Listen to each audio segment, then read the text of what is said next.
Hello everyone, welcome to GB foundation in rapid revision batch of Vishwajeet batch. आज हम बात करेंगे यहाँ चैप्टर जिसका नाम क्या है, इलेक्ट्रिसिटी।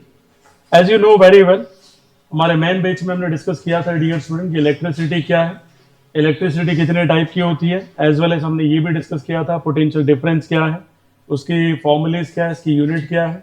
इसके बाद हमने कुछ सर्किट डायग्राम डिस्कस किए थे जिसमें सेल कैसा होता है, सेल का डायग्राम कैसा होता है, अपने बैटरी कैसी होती है, वायर क्रॉसिंग क्या होती है, वायर जॉइंट क्या होता है, गैल्वेनोमीटर, एमीटर एंड पोटेंशियोमीटर, ये सारा हमने डिस्कस कर लिया था। इसके आगे भी हमने डिस्कस किया था, इसमें हमने ओम्स लॉ को पढ़ा था, फिर हमने फैक्टर अफेक्टिंग रेजिस्टेंस को पढ़ा था, फिर रेजिस्टिविटी को पढ़ा था, और उसके बाद हमने डिस्कस किया था connection of the resistance in series and parallel combination. फिर हमने पढ़ा था जूल्स लॉ ऑफ हीटिंग, और यस और नो, और फाइनली इलेक्ट्रिकल पावर, और ये सारे टॉपिक डिस्कस करके हमारा पूरा चैप्टर ओवरव्यू हमने फिनिश कर लिया था। ठीक है, तो अब डिस्कस करते हैं, शुरू करते हैं वन बाय वन ताकि आपको चीजें समझ में आ जाए। इलेक्ट्रिसिटी क्या होती है, तो आप सिंपल लैंग्वेज में कह सकते हैं फ्लो ऑफ फ्री चार्ज। क्या कहेंगे dear student? Flow of free charge. And you know very well, यहां फ्री चार्ज का मतलब कौन है? कौन है डियर स्टूडेंट? इलेक्ट्रॉन्स। ठीक है, मेनली जो डायरेक्ट रिस्पॉन्सिबल होता है इलेक्ट्रिक करंट के फ्लो के लिए वो कौन है? इलेक्ट्रॉन्स है, क्योंकि इलेक्ट्रॉन्स ही है जो यहाँ पे इलेक्ट्रिसिटी को क्या करता है? डेवलप करता है। तो ये समझना जरूरी है। पहले तो इलेक्ट्रिसिटी की डेफिनेशन समझ में आ गई आपको, फिर हमें ये समझना जरूरी है कि जो इलेक्ट्रॉन्स का डायरेक्शन है, या यूं लिख दूं मैं, डायरेक्शन ऑफ इलेक्ट्रॉन्स कहां से कहां होता है? ये होता है नेगेटिव से कहां होता है? पॉजिटिव होता है। और अगर यही मैं डायरेक्शन ऑफ प्रोटॉन की बात कर लूं, ठीक है, और प्रोटॉन ना लिख के क्या लिख दे? इलेक्ट्रिकल फोर्स लिख दे, या क्या लिख सकता है? इलेक्ट्रिसिटी या इलेक्ट्रिक करंट मेंशन कर दे, तो भी आपका आंसर हमेशा क्या होगा? पॉजिटिव से क्या होगा? नेगेटिव होगा। ठीक है, फिर हमें ये जानना भी जरूरी है इलेक्ट्रिसिटी के कितने टाइप है? दो टाइप है। पहला कौन सा है? Static electricity. दूसरा कौन सा है? Dynamic electricity. स्टैटिक इलेक्ट्रिसिटी वो है जहां पे चार्ज कौन सी कंडीशन पे होता है? रेस्ट कंडीशन पे होता है। और डायनेमिक इलेक्ट्रिसिटी वो इलेक्ट्रिसिटी जिसमें चार्ज मोशन में होता है। किसमें होता है? मोशन में। मतलब मैं ये कह सकता हूं सिंपल, ओपन सर्किट है तो वो स्टैटिक है, क्लोज सर्किट है तो वो डायनेमिक है। ये आ गया समझ में सभी को? ठीक है, इसके आगे देखते हैं और समझते हैं। पहला जो हमें टॉपिक समझना है जिसका नाम क्या है? इलेक्ट्रिक करंट भी कह सकते हैं इसको, या हम क्या कह सकते हैं? इंटेंसिटी ऑफ इलेक्ट्रिक करंट भी कहते हैं इसको। Intensity of electric current. कुछ समझ में नहीं आया तो पूछ लें, क्योंकि ये थ्योरी का तो फाइनल रिवीजन ही करेंगे, क्योंकि लास्ट रिवीजन में हम क्वेश्चन ही क्वेश्चन करेंगे। अगर बात करें यहां तो हम कह सकते हैं it is the ratio, it is the ratio of flow of charge per unit time. ठीक है, या कह सकते हैं टू द टाइम। ठीक है, तो हम क्या बोलेंगे यहाँ पे? आई बराबर हम लिख देंगे इधर क्यू बाई क्या लिख देंगे? टी। और यस और नो, खाली क्यू बाई टी लिखा है, इट मीन्स ये फॉर्मूला किसका लिखना आपने? स्टैटिक इलेक्ट्रिसिटी का लिखा है। किसका लिखा आपने? स्टैटिक इलेक्ट्रिसिटी का लिखा है। और अगर आपने ये लिख दिया आई इज इक्वल टू क्या लिख दिया?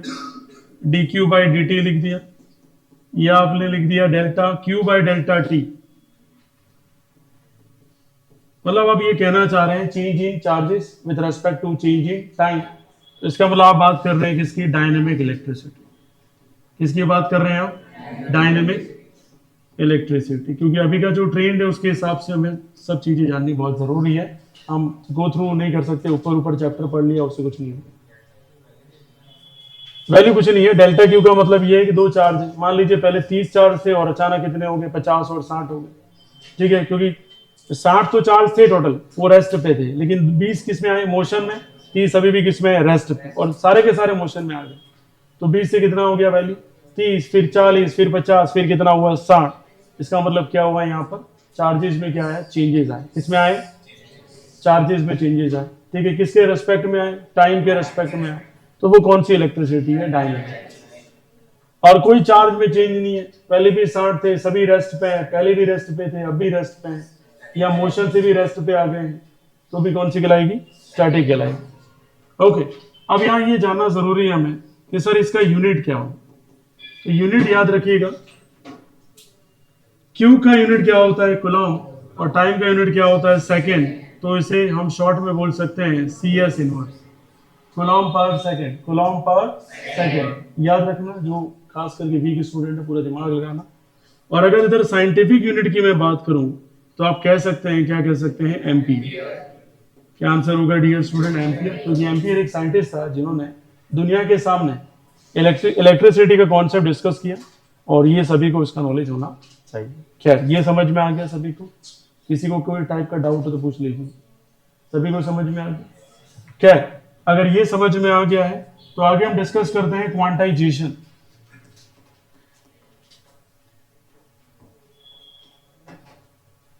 अब क्वांटाइजेशन के ऊपर क्या है, एनसीईआरटी के अंदर टॉपिक तो सेपरेट नहीं दे रखा है, लेकिन इसके क्वेश्चन इन टेक्स्ट में दे रखे हैं। ठीक है, हमें जानना बहुत जरूरी है क्वांटाइजेशन का मतलब क्या होता है। तो हम कह सकते हैं quantity of charges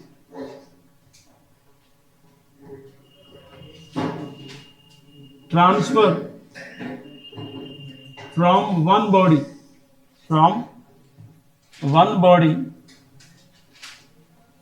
to another, इसी को हम क्या कहते हैं, क्वांटाइजेशन। अगर इसका संधि विच्छेद करें तो ये होगा क्वांटिटी प्लस जेशन, और क्वांटिटी का मतलब सभी को पता है, और जेशन का मतलब क्या होता है, ट्रांसफर।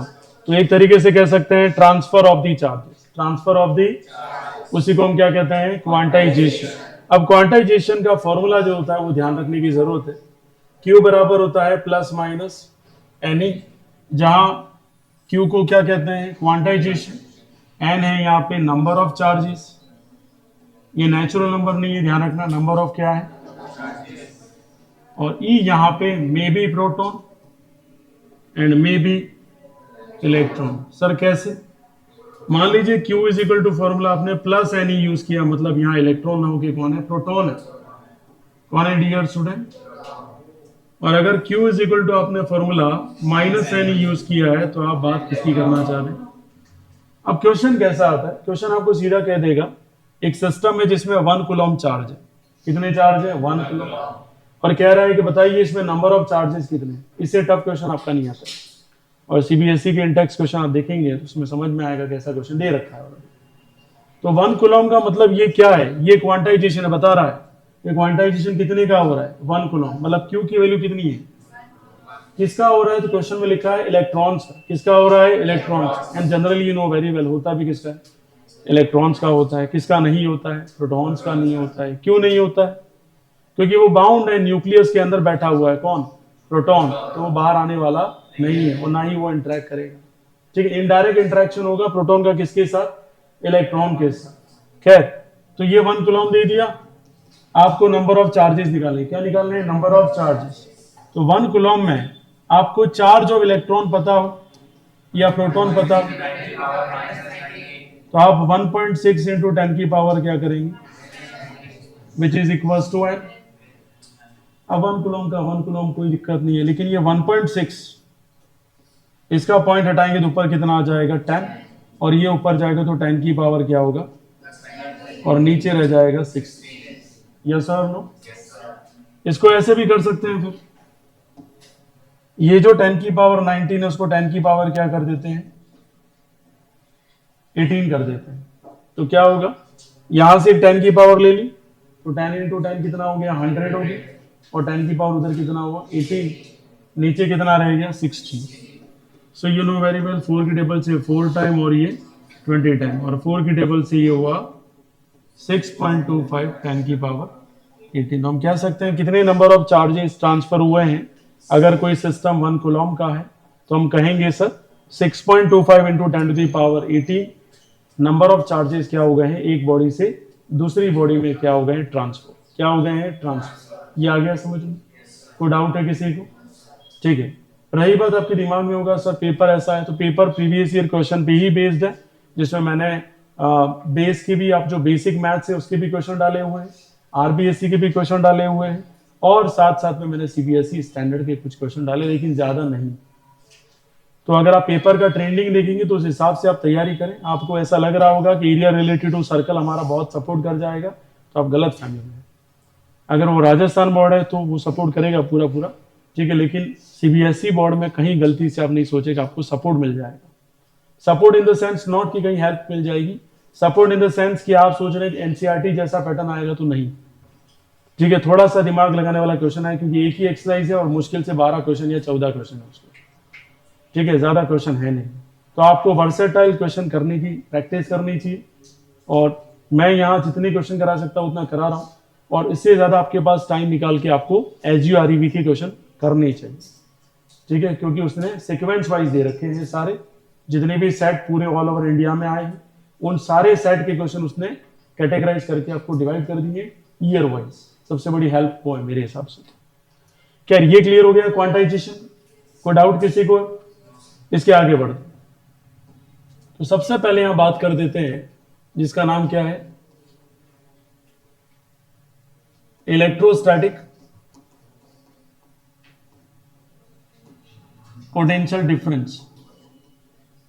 सबसे पहले तो ये समझना जरूरी है कि पोटेंशियल क्या होता है, व्हाट इज पोटेंशियल। तो पहले भी बताया और वापस मैं डिस्कस कर लेता हूं। किसी भी चार्ज को कहां से, इनफाइनाइट से कहां लाने के लिए, डिफाइनाइट पे लाने के लिए जो वर्कडन किया जाता है, क्या किया जाता है? वर्कडन किसके अगेंस्ट किया जाता है? चार्ज के अगेंस्ट। उसे हम क्या कहते हैं? पोटेंशियल कहते हैं। क्या कहते हैं? पोटेंशियल।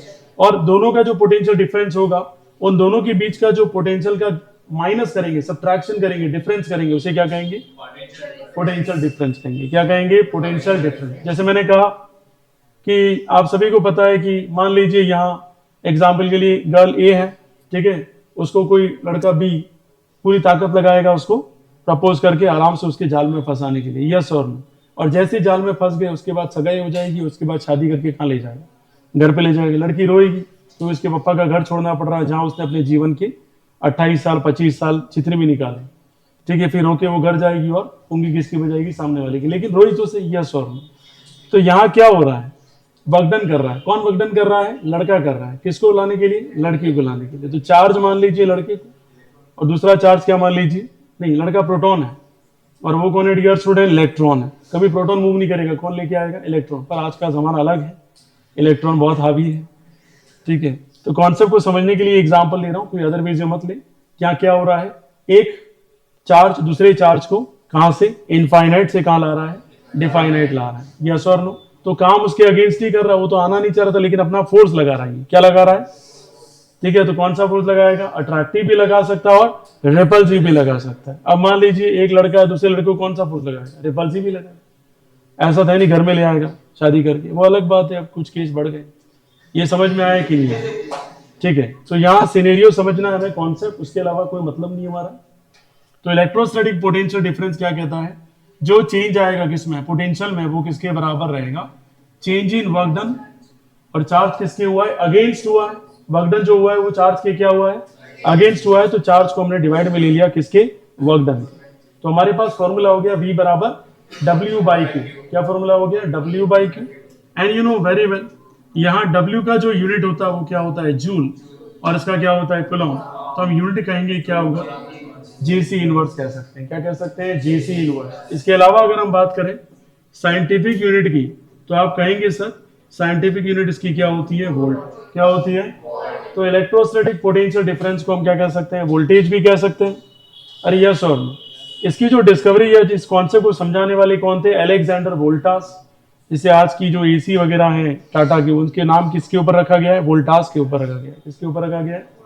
क्योंकि इसकी डिस्कवरी में इनका बहुत बड़ा क्या था? योगदान रहा। अब देखो दिमाग में क्या सेट करना हमारे एग्जाम पॉइंट ऑफ व्यू से, दो चीजें। एक तो फॉर्मूला क्या है, V बराबर बोले तो W बाई क्यू, और डेल्टा V बोले तो delta W by Q. Q में कोई चेंज नहीं आएगा, समझ में आया, क्योंकि हम उसको क्या कर रहे हैं, इनफाइनाइट से कहाँ ला रहे हैं, डिफाइनाइट में ला रहे हैं, ठीक है। तो उसके वर्क डन अगेंस्ट किया या उसके रिस्पेक्ट में किया हमने, अगेंस्ट में किया है ना। सो उसको ही हम क्या कहते हैं इंग्लिश में, रेस्पेक्ट कहते हैं, ध्यान रखना, याद रखना, ठीक है। समझ में आई विथ रेस्पेक्ट टू दिस। तो याद रखना जूल पर कूलम, या हम क्या कह सकते हैं जीसी इनवर्स, और यूनिट क्या रहेगी, ऐसा यूनिट क्या रहेगी, वोल्ट। मैक्सिमम कौन सी यूनिट देखने को मिलेगी आपको, वोल्ट। कौन सी नहीं मिलेगी, जेसी इनवर्स नहीं मिलेगी आपको। बिल्कुल, ये क्लियर हो गया, कोई डाउट है किसी को, यहां तक समझ में आ गया, कितने बच्चों को समझ में आ गया, ठीक है। डेफिनेशन समझा पाओगे, to bring a charge from infinite to the work done against the या with respect to, this is called electric potential, ठीक है। और अगर हायर पोटेंशियल और लोअर पोटेंशियल के बीच में गैप है तो उसे क्या कहेंगे, इलेक्ट्रिक पोटेंशियल डिफरेंस। दोनों चीजें वापस समझा देता हूं, कहीं क्लियरिफिकेशन नहीं हो तो। खाली पूछे कि what do you mean by electrostatic potential difference नहीं हो तो आप बोलेंगे sir to bring a charge from infinite to definite, work done against a, this is called electrostatic potential या इलेक्ट्रिक पोटेंशियल, ओके। अगर बोले पोटेंशियल डिफरेंस तो आप कहेंगे sir the difference between the higher potential and lower potential, this is called. आ गया समझ में, कोई doubt. What is the unit of potential, volt, and electrostatic potential difference volt ही रहेगी, ठीक है। कोई अच्छा अपना टेढ़ा दिमाग नहीं लगा, ठीक है। पोटेंशियल की यूनिट क्या रहती है, वोल्ट ही रहती है, और अगर ओरिजिनल पूछ ले तो जेसी इनवर्स, जूल पर कूलम। खैर ये समझ में आ गया सभी को, यहां तक कोई समस्या किसी को। अब हम बात करते हैं यहाँ पे कुछ सिंबल्स जो काफी इंपॉर्टेंट है पॉइंट ऑफ व्यू। पहला कौन है, सेल। तो आप सभी को पता है सेल में क्या होता है, सिंगल पॉजिटिव और सिंगल नेगेटिव टर्मिनल।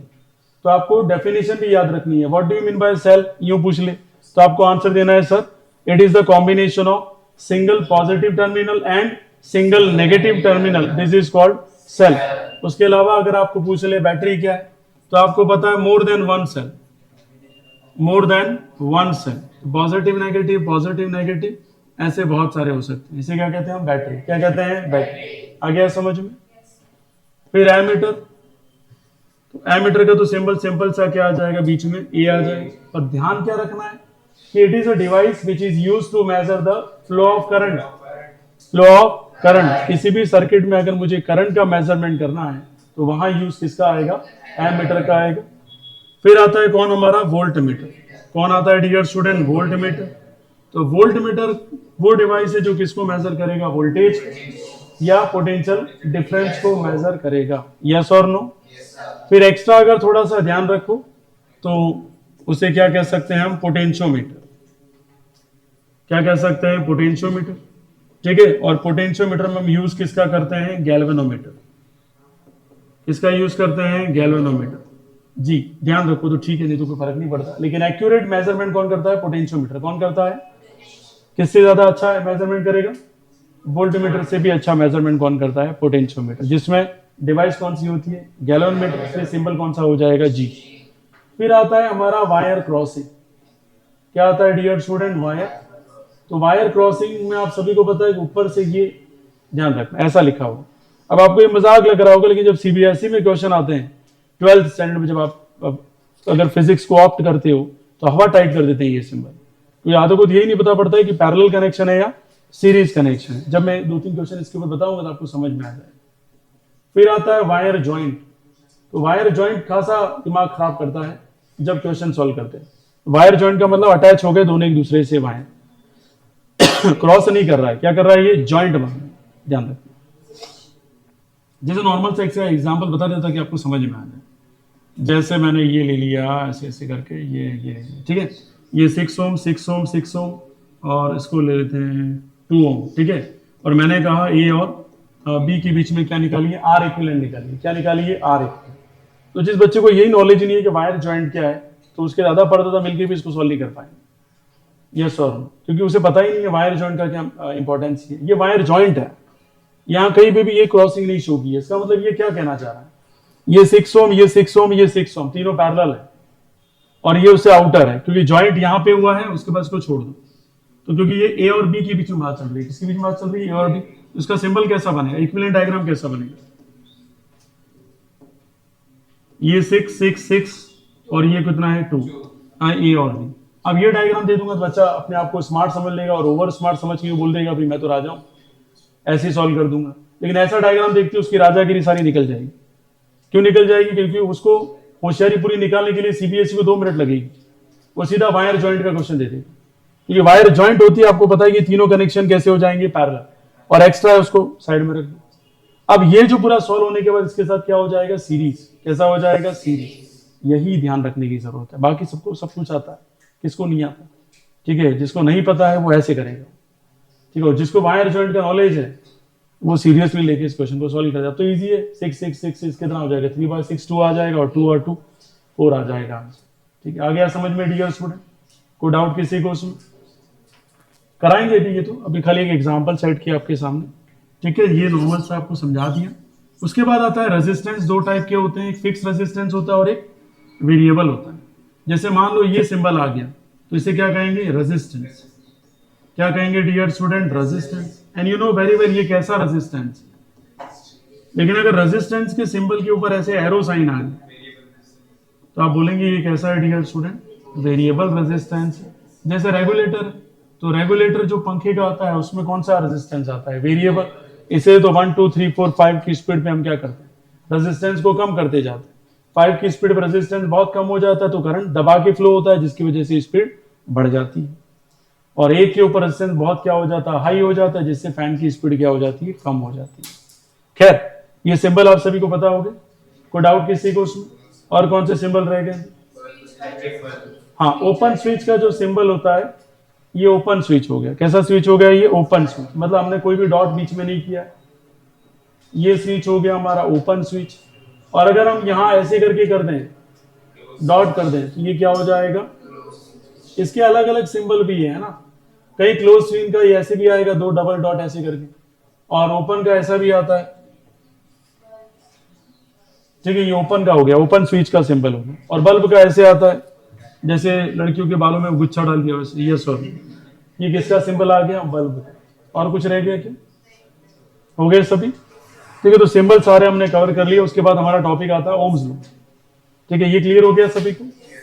आगे सिंबल समझिए, नहीं सिंबल तो खत्म हो गए, अब बात करते हैं ओम्स लॉ। ओम्स लॉ का स्टेटमेंट है कि जो वोल्टेज है वो किसके डायरेक्टली प्रोपोर्शनल है, करंट, और करंट किसके डायरेक्टली प्रोपोर्शनल है, वोल्टेज। इसका सीधा सा मीनिंग ये है कि जितना करंट बढ़ेगा उतना कौन बढ़ेगा, वोल्टेज बढ़ेगा। या आप यूं भी कह सकते हैं कि जितना वोल्टेज बढ़ेगा उतना कौन बढ़ेगा, करंट भी बढ़ेगा, ठीक है। दोनों सिंबल की जो ये डायरेक्टली प्रोपोर्शनल है, दोनों अलग अलग कहते हैं। आपको पहले भी बताया था जब चैप्टर पढ़ाया था, ये वाला जो फिजिकल क्वांटिटी है वो इंडिपेंडेंट है और ये वाली बाउंडेड। मतलब यहां फर्स्ट वाला ये कह रहा है कि वोल्टेज किस पे डिपेंड करता है, करंट पे डिपेंड करता है, लेकिन करंट किस पे डिपेंड नहीं करता, वोल्टेज पे डिपेंड नहीं करता। फर्स्ट वाला ये कह रहा है। सेकंड वाला कहता है कि करंट टोटली बाउंडेड है किस पे, वोल्टेज पे, मतलब वोल्टेज पे करंट डिपेंड करेगा लेकिन वोल्टेज पे करंट डिपेंड करेगा नहीं। मतलब हमारा जो वोल्टेज है वो करंट पे किस पे डिपेंड नहीं करेगा। तो क्या कह रहा है, ये जो करंट है, वापस समझा रहता हूं, कंफ्यूजन हुआ वो, वोल्टेज किस पे डिपेंड कर रहा है, करंट पे, लेकिन यहां करंट वोल्टेज पे डिपेंड नहीं करता। ये कह रहा है करंट किस पे डिपेंड करेगा, लेकिन यहां ध्यान रखना कि ये जो वोल्टेज है वो किस पे डिपेंड नहीं करेगा, क्योंकि वो इंडिपेंडेंट है, फ्रीडम है, क्योंकि वो किस तरफ है, इंडिपेंडेंट क्वांटिटी की तरफ है डियर स्टूडेंट, क्योंकि ओपन साइड है। कैसी साइड है ये, ओपन, और ये कैसी साइड है, क्लोज साइड, ठीक है। इसका मैंने आपको समझाया भी था, एक मूवी का पार्ट, स्वदेश मूवी, जिसमें शाहरुख खान इलेक्ट्रिसिटी प्रोड्यूस करता हुआ दिखाई देता, यस और नो, ठीक है। आप भूल गए तो घर पे जाके एक बार देख लें। ये समझ में आ गया सभी को, कोई डाउट किसी को सुन। तो दोनों का अगर हम रिलेशन निकाले तो V इज इक्वल टू क्या लिखा जा सकता है, IR, और I इज इक्वल टू यहाँ क्या लिखा जाएगा, V बाई। मतलब यहाँ प्रोपोर्शनल हट रहा है तो 1/r आ रहा है, और यहाँ प्रोपोर्शनल हट रहा है तो क्या आ रहा है, R आ रहा है। वही से फर्क आपको समझ में आ जाना चाहिए।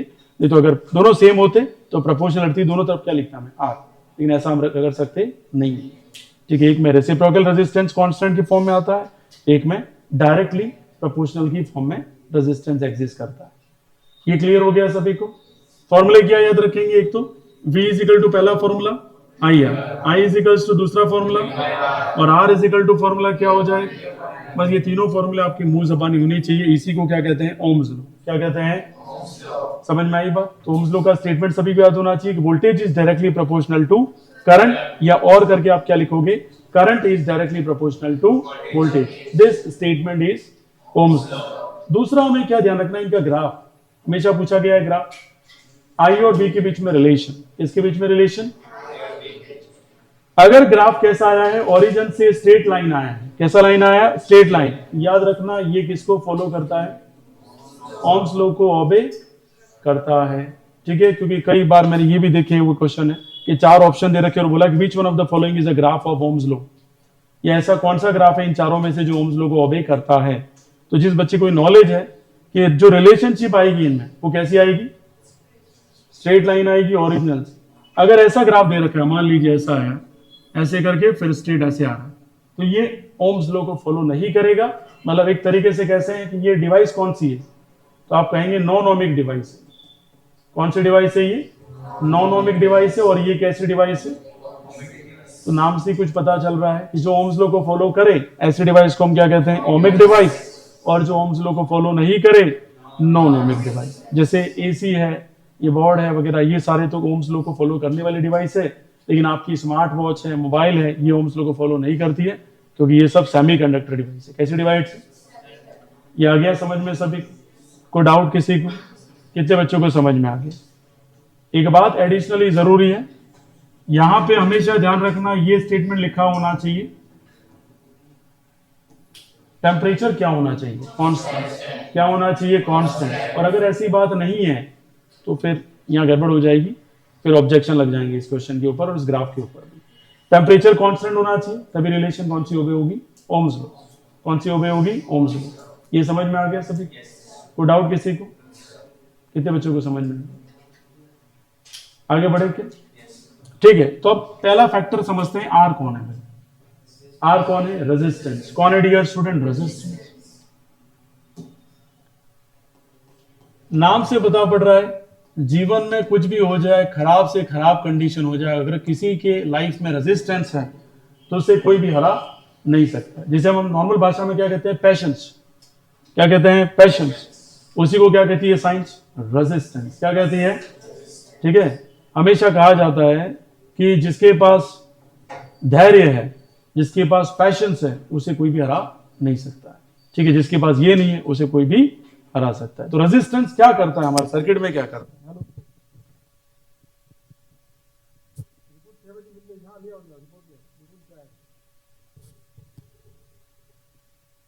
नीचे मिल जाएगी और फाइल तो वहीं पड़ी, फाइल तो रेशमन भाई है, इन्हें आनी है लावा ने फाइल से सारी रिपोर्ट नहीं होगी, सारी चला देनी। हाँ नीचे नीचे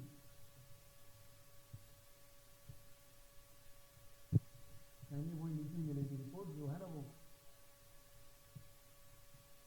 हाँ ब्लड टेस्ट उसी के पास, हाँ उसके पास हो जाएगी। अब यहां देखिएगा रेजिस्टेंस क्या होता है। एक तरीके से हम कहते हैं रेजिस्टेंस का काम होता है किसी भी सर्किट में फ्लो होने वाले करंट को क्या करना? कंट्रोल करना। क्या करना? ठीक है, कंट्रोल करने का ही काम है इसका। कहीं किसी एंगल से काम नहीं है कि ये क्या करता है? करंट को डिस्ट्रॉय करता है, ऐसा कुछ भी करता नहीं है। एक सिंपल भाषा में हम कह सकते हैं कि a device that control the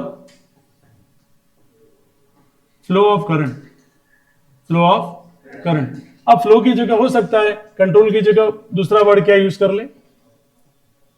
opposite. तो वो भी सही है, वो कोई गलत नहीं है। अपोज का मतलब क्या हुआ? वो क्या कर रहा है? कंट्रोल कर रहा है। जैसे मान लीजिए भी ये 20 एम्पियर का करंट कंज्यूम करता है, ठीक है, अब आ रही है बाहर से 50 एम्पियर, इसको चाहिए कितनी?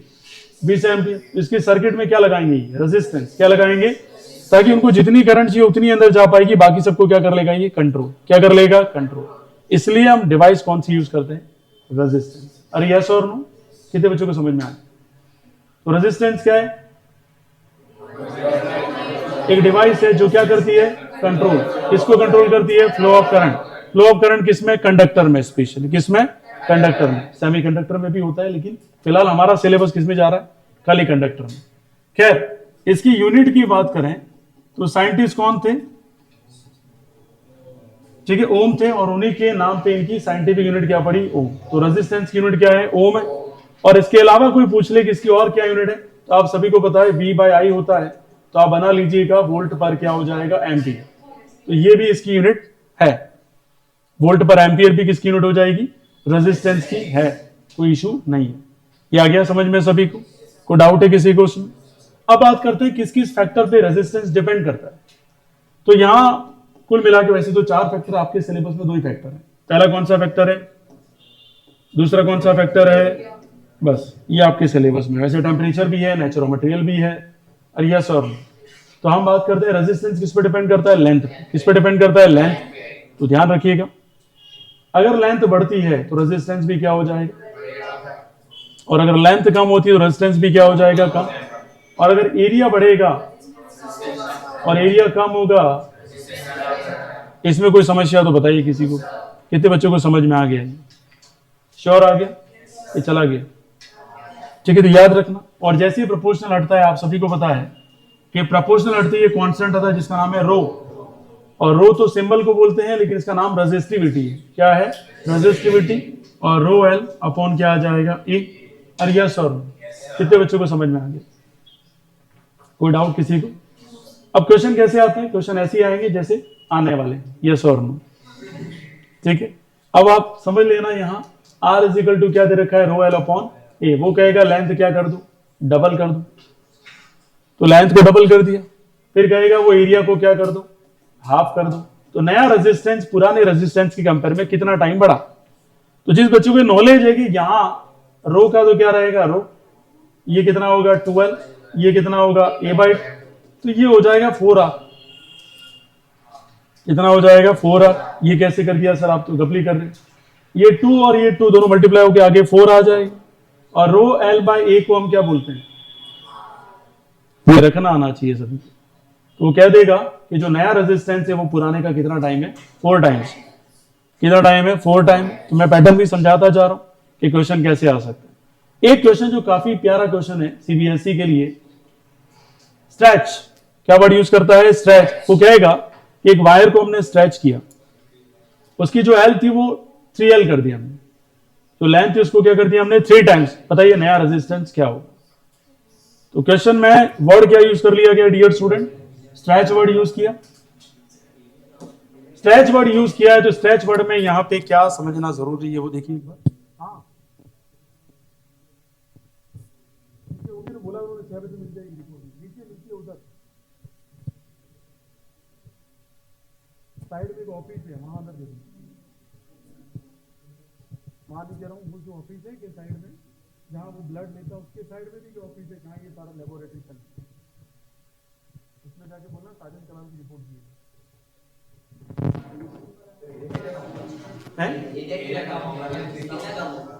वही तो इंपॉर्टेंट है स्ट्रेच में, करेक्ट आंसर।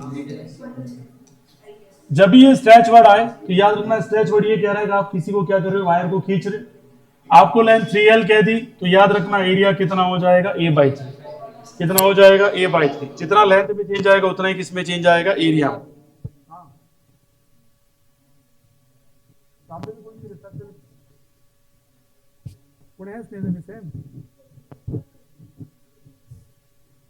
बाकी मालूम तो हुआ यार, हाँ फोन करूंगा।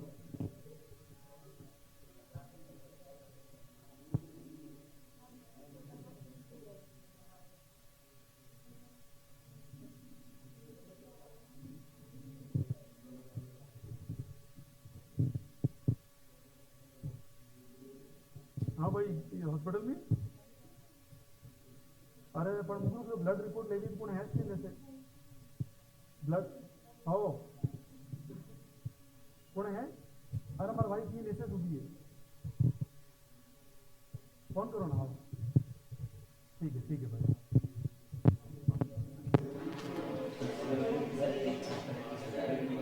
हाँ come back to the topic. जब भी स्ट्रेच वर्ड आएगा तो आप एक बात का ध्यान रखेंगे, जितना लेंथ में चेंज आया उसका जस्ट रेसिप्रोकल चेंज किस में आएगा? एरिया में। किस में चेंज आएगा? एरिया में। तो सीधा आप आंसर देंगे 3 इंटू 3 9 टाइम्स क्या आएगा?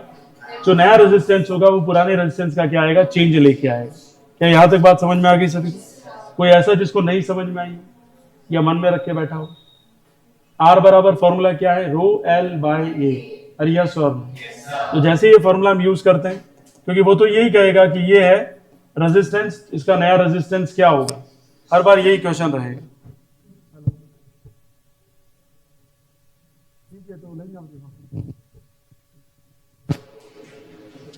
तो आर बराबर क्या फॉर्मूला यहां पर? रो एल बाय ए। हम नया रेजिस्टेंस हमें निकालना है, तो रो का तो क्या रहेगा? रो, और एल का वैल्यू कितना होगा? 3L। ए बाय क्या हो जाएगा? 3 इंटू 3। इसकी जगह क्या रख दो? तो नया जो रेजिस्टेंस है वो पुराने का कितना हो गया? 9 टाइम्स। अब यहां ये समझ में आ गया? कोई डाउट हो तो बोलो किसी को। सभी को समझ में आ गया? कंफर्म? ठीक है भाई, बहुत अच्छी बात है, समझ में आ गया। एक नया कॉन्सेप्ट जो हमें समझना है, कौन आ गया इधर? रेजिस्टिविटी। कौन आ गया डियर स्टूडेंट? रेजिस्टिविटी, जिसको हम क्या कहते हैं? रो कहते हैं। जैसे अभी ये प्रपोजल है, कांस्टेंट आया ना, कांस्टेंट कौन आया? रो। तो रेजिस्टिविटी क्या है? एक तरीके से कह सकते हैं मटेरियल प्रॉपर्टी है जो क्या ऑफर करती है? ये ऑफर करती है रेजिस्टेंस को, ठीक है, across given material. Given material, उसी को क्या कहते हैं हम? रेजिस्टिविटी। याद रखना, रेजिस्टेंस का बाप कौन है? रेजिस्टिविटी। वो किसको ऑफर करता है? रेजिस्टेंस को। किसको ऑफर करता है? मटेरियल। अरे यस और नो? वो मटेरियल कैसा होता है? कंडक्टर हो सकता है, सेमीकंडक्टर हो सकता है, इंसुलेटर हो सकता है। इंसुलेटर में करंट फ्लो ही नहीं होता है, तो रेजिस्टेंस क्या होता है? इनफाइनाइट। और सेमीकंडक्टर में कभी क्या होता है? करंट फ्लो होता है तो कंडक्टर बन जाता है, नहीं होता है तो इंसुलेटर बन जाता है। दोनों के बीच में लाई करता है, तो हम सर्टेन नहीं कह सकते, लेकिन कंडक्टर में जरूर हम कह सकते हैं कि यहाँ क्या होता है डियर स्टूडेंट? रेजिस्टेंस होगा जो कहां ऑफर करेगा डियर स्टूडेंट? मटेरियल के अक्रॉस ऑफर होगा, उसी को क्या कहते हैं हम? रेजिस्टिविटी। अब ठीक है यहां तक, लेकिन रेजिस्टिविटी का फॉर्मूला क्या हो जाएगा? तो आप कहेंगे सर आर ए बाय क्या हो जाएगा? R A by L. और इसकी यूनिट निकलेगी, क्योंकि ओम इंटू क्या हो जाएगा? मीटर स्क्वायर, और नीचे क्या आएगा? मीटर। तो ये हमारा सीधा सीधा आ गया ओम मीटर। क्या आ गया डियर स्टूडेंट? ओम मीटर। यहां तक कोई समस्या किसी को? कितने बच्चों को समझ में आ गया? अब न्यूमेरिकल कैसा आता है इसके ऊपर? रेजिस्टिविटी पे जो क्वेश्चन आएगा वो क्वेश्चन सीधा सीधा कहेगा R1 की वैल्यू 2 ओम है, R2 की वैल्यू 4 ओम है, और कहेगा लेंथ पहले 2 थी, फिर लेंथ कितनी हो गई है? 4 टाइम्स हो गई।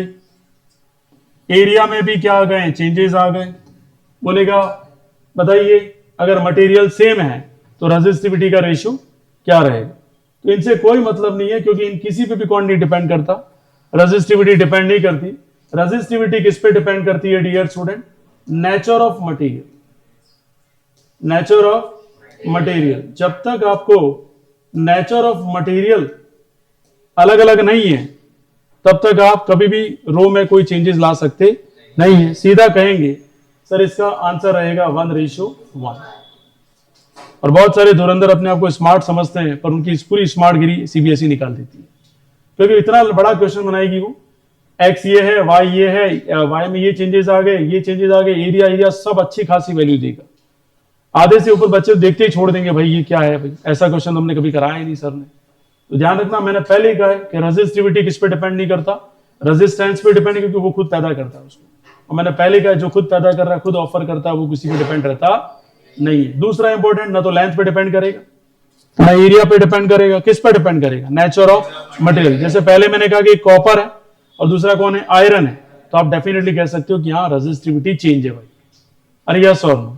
लेकिन रेजिस्टिविटी एरिया, लेंथ और डियर स्टूडेंट रेजिस्टेंस में चेंज पे कोई डिपेंड करती नहीं है। आ गया समझ में डियर स्टूडेंट? कोई डाउट किसी को? कितने बच्चों को समझ में आ गया? ठीक है, 12th में भी ऐसे ऐसे क्वेश्चन आते हैं जो मैंने बता दिया आपको। खैर, इसके बाद बात करते हैं dear student combination of resistance. तो कॉम्बिनेशन ऑफ रेजिस्टेंस कितने टाइप का है? दो टाइप का बेसिकली आप जानते हैं। पहला कौन सा है?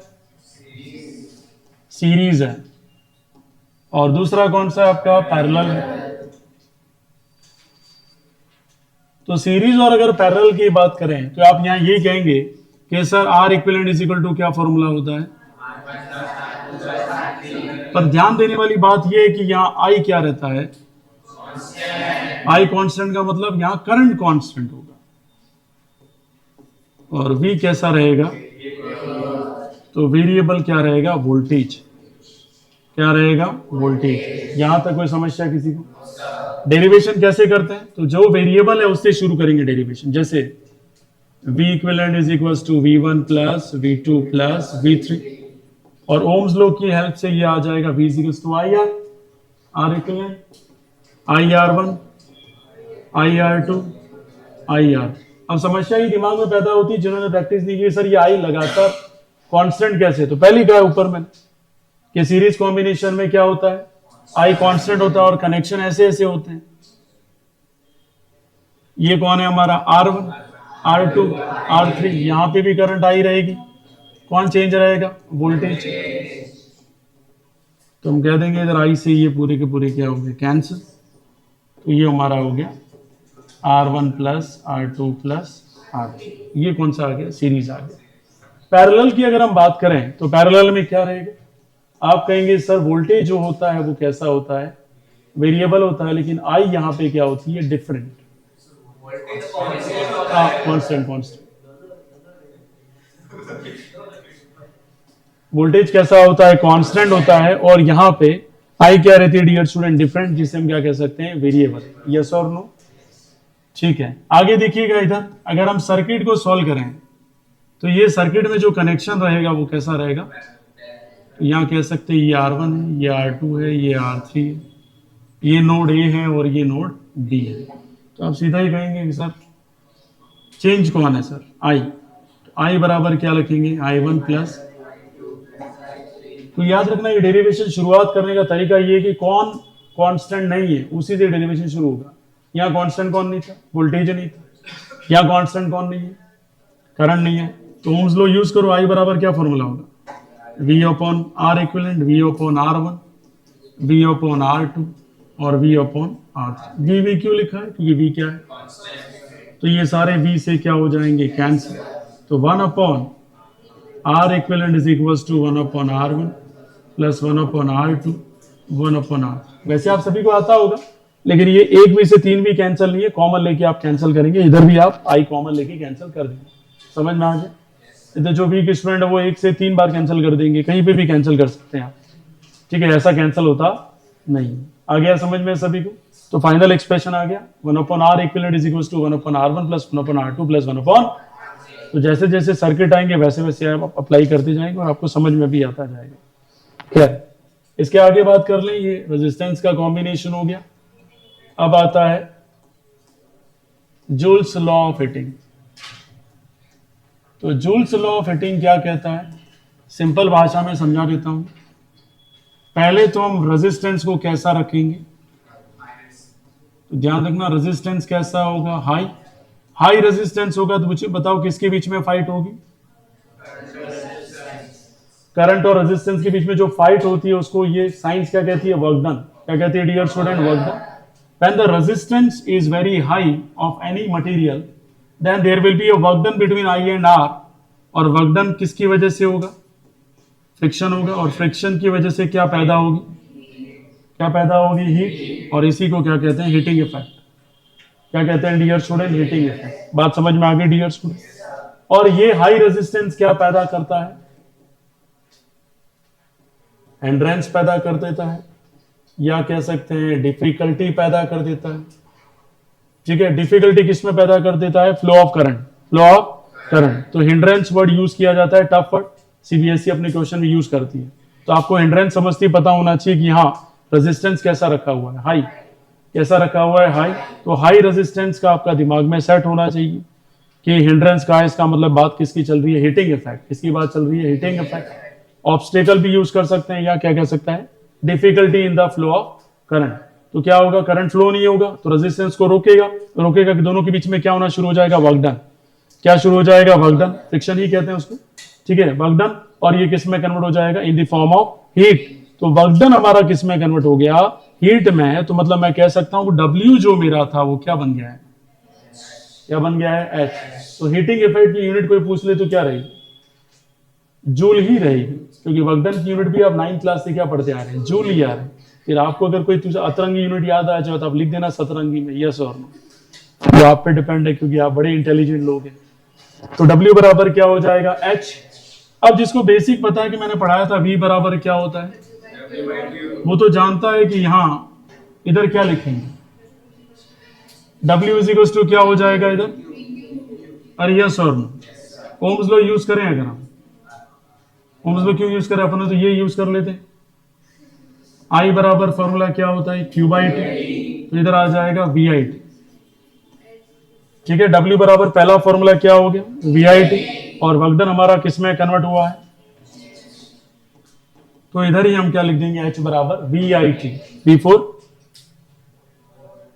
वेलोसिटी, वोल्टेज, वोल्ट तो यूनिट है बेटा, V क्या है, वोल्टेज, I क्या है, ठीक है, और T क्या है, टाइम, याद रहेगा सभी को, ठीक है। दूसरी यूनिट क्या रहेगी, अगर ओम्स लॉ को यूज करें, V बराबर क्या रख दो, IR, इस V की जगह IR रख दे तो आंसर आ जाएगा। इसको कहते हैं हीटिंग इफेक्ट का सेकंड फॉर्मूला। और थर्ड फॉर्मूला कैसे आएगा, इस I की जगह क्या रखूं मैं, V by R, Ohm's law को यूज करके। तो W बराबर H बराबर आप कहेंगे V square by R into, ये तीनों फॉर्मूले आपको मुंह जबानी याद होनी चाहिए, क्योंकि सीबीएसई ने रगड़ रगड़ के इसके ऊपर क्वेश्चन पूछे हुए हैं, ठीक है। और जूल्स लॉ ऑफ हीटिंग उसका एक लवर यूं कह सकते हो सीबीएसई का, जो आज तक उसको कभी छोड़ता नहीं, और हर एग्जाम में जूल्स लॉ ऑफ हीटिंग को पूछा है उसने न्यूमेरिकल के पर्पज से। तो जब आपके न्यूमेरिकल में वोल्टेज, करंट और टाइम दे रखा है तो पहला फॉर्मूला यूज करेंगे। अगर आपके न्यूमेरिकल में वोल्टेज, रेजिस्टेंस और टाइम यूज कर रखा है तो तीसरा फॉर्मूला अप्लाई कर देना। अगर आपके क्वेश्चन में करंट, रेजिस्टेंस और टाइम यूज कर रखा है तो सेकंड फॉर्मूला भी यूज करेंगे। तो न्यूमेरिकल को पढ़ के आप डिसाइड करेंगे कौन सा फॉर्मूला हमें रखना है। क्या यहां तक समझ में आ गया सभी, किसी को कोई डाउट, कितने बच्चों को समझ में आ गया, कंफर्म है, ठीक है। इसके आगे लास्ट टॉपिक जिसको हम क्या कहते हैं, हीटिंग इफेक्ट का यूनिट क्या होता है। पूरी रामायण पढ़ा दी, अभी तक ये नहीं पता है कि राम कौन, बताइए। जूल क्या होता है बेटा, जूल, ध्यान रखिएगा। मैं कभी भी रैंडमली क्वेश्चन पूछूं तो क्लास की प्रेजेंस पता चल जाती है बच्चा के वास्तव में प्रेजेंट है कि नहीं, ठीक है। तो हीटिंग इफेक्ट की यूनिट क्या होती है, जूल, ओके। क्योंकि होता है क्या, देखो अभी एक ऐसा किस्सा हुआ कर्नाटका के अंदर, एक बाप आज से 25 साल 30 साल पहले एक औलाद को गोद लेता है अनाथालय में जाकर, और वो गोद लेता है, उसको बड़ा करता है, अच्छा खासा बड़ा हो जाए सांड जैसा, यस, और उसकी शादी कराता है तो भैंस जैसा शादी करता है, और भैंसे के साथ शादी करके बच्चा पैदा होता है। और वो वही जिस अनाथालय में ये उस बच्चे को उठा के लाता है, उसी में उसके बाप का एडमिशन कराता है कि भाई इसको यहाँ रहने दो, क्योंकि उसी अनाथालय का एक दूसरा पार्ट था वृद्धाश्रम। तो जिस अनाथालय में 25 साल या 30 साल पहले कोई आदमी बैठा था अंदर, उसको पता था कि भाई ये मेरे से बच्चा ले गया, तो शक्ल के देखिए पहचान गया, तो अच्छे से बात कर रहा हंसते हुए उसको एकदम फर्स्ट क्लास तरीके से कि भाई क्या बात है, तुम वापस आ गए, ये वो। तो उस बच्चे ने जाके पूछा उसको, क्योंकि बाप ने तो आज तक नहीं बताया कि तू मेरा औलाद है ही नहीं। उसने जाके उसको पूछा, जिसको यूट्यूबर ने रील्स बना दिया आजकल, ठीक है, रील्स नहीं है, ये रियल घटना हुई, जिसकी वजह से लोगों ने इसको रील्स बना दिया, रील्स नहीं है, बहुत भयंकर घटना हुई। तो उसने ये पूछा, अबे बेवकूफ, तेरे जैसे डैश डैश को ये ले गया था यहां से, और इतना सांड जैसा किया है तुझे, और तू उसी को वापस रखने आया वृद्धाश्रम में। यह आज की न्यू जनरेशन की हकीकत है भाई, है ना। कभी हॉस्पिटल में जाके देखिए क्या स्थिति है डोकरे लोगों की, देखने को कोई तैयार नहीं। वो दिन तुम्हारे भी है, तुम्हारी स्थिति कितनी भयानक होगी वो देखिए। अगर तुम आज अगर अपने दादा दादी की रेस्पेक्ट नहीं करते हो तो तुम्हारी स्थिति बहुत भयानक है। मैंने कहा ना, तुम्हें गोली मारने में भी पीछे नहीं रहेगा, क्योंकि तब तक तो वीपन बहुत ज्यादा डेवलप हो गए और सस्ते में मिलेंगे। समझ में आई बात। If you are not respect your grandparents, then the people and this world is not going to respect you and your personality and your upcoming world। तो काफी भयानक घटना होगी भाई, है ना। और आखिरकार वो बच्चा बहुत रिग्रेट फील करता है और उसको वापस ले जाता है, पर पहले क्या हुआ वो तो देखो। रिग्रेट कब फील हुआ? जब उसे एहसास हुआ कि तू औलाद ही नहीं है उसकी, और फिर भी ये हंसता हुआ क्या आ रहा है, वृद्धाश्रम में आ रहा है तेरे साथ, कि भाई तुम्हें समस्या हो रही तो मैं वृद्धाश्रम में चला जाता हूँ। तो ऐसा तो बिल्कुल नहीं होना चाहिए किसी के साथ, और ऐसा हो रहा है तो वो फैमिली डैश डैश है। बात करते हैं किसकी डियर स्टूडेंट? पावर। तो सभी को पता है पावर का फॉर्मूला अगर हम यहाँ यूज करें तो पावर है क्या डियर स्टूडेंट? हम कहते हैं the rate of capacity to do a work, yes और नो। तो हर बार पावर का फॉर्मूला हम क्या पढ़ते हैं? W बाई टी। आपने already work and energy and power में पढ़ा ही है, जब 9th क्लास में आप पढ़ रहे थे। तो यहाँ क्या करना है, जहां जहां हमने W पढ़ाया तो W बराबर कौन आ जाएगा? H by T, heating effect. क्योंकि पावर किसकी वजह से आई है? जब हीटिंग हुई है। अरे यस और नो। और पावर की वजह से क्या होती है? हीटिंग। अब बताइए H बराबर पहला फॉर्मूला क्या है? तो T से T क्या होगा? तो पहला पावर का फॉर्मूला क्या होगा? दूसरा क्या होगा? तीसरा क्या होगा? मतलब अगर आपको हीटिंग इफेक्ट के सारे फॉर्मूले याद हैं तो सब में टी हटा दो, वो सारे फॉर्मूले किसके हो जाएंगे? पावर। किसके हो जाएंगे? और आपको पता है मैं तेरी वाट लगा दूंगा, तो the what is the unit of power, yes और नो। अब यहां ध्यान देने वाली बात क्या है जो दिमाग खराब करती है खास करके CBSE? What is the unit of energy and commercial unit of energy and power. तो एनर्जी की यूनिट होती है जूल, कमर्शियल एनर्जी की यूनिट होती है किलोवाट हावर्स, और पावर सभी को पता है क्या होगी डियर स्टूडेंट? वॉट। क्या होगी डियर स्टूडेंट? वॉट, या क्या कह सकते हैं जूल पर सेकेंड, या जीएस इनवर्स, यस और नो। कितने बच्चों को समझ में आ गया? हाँ कलेक्टर साहब, हाँ प्राइवेट है, प्राइवेट है।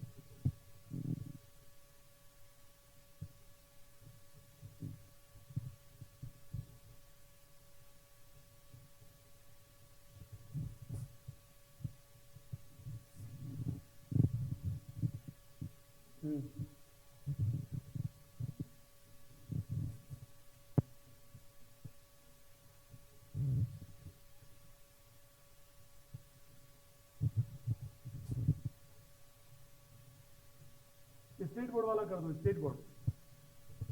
ठीक है, ओके। चलिए पावर की बात करें डियर स्टूडेंट, तो आपको समझ में आ गया। तो याद रखना एनर्जी कंजप्शन जब भी बोले तो आप यूनिट क्या लिखेंगे? किलोवाट। और पावर में क्या लिखेंगे? वॉट। और एनर्जी की बोले तो क्या लिखेंगे? जूल। और हीटिंग इफेक्ट का भी क्या बोलेंगे? जूल। तो पूरा चैप्टर मैंने आपको कवर करवा दिया, पूरा समझा भी दिया, और उम्मीद है आपको समझ में भी आ गया होगा। ओके, क्लास इज ओवर, मिलते हैं कल की क्लास में। प्रीवियस ईयर क्वेश्चन आपका दिन शुभ रहे।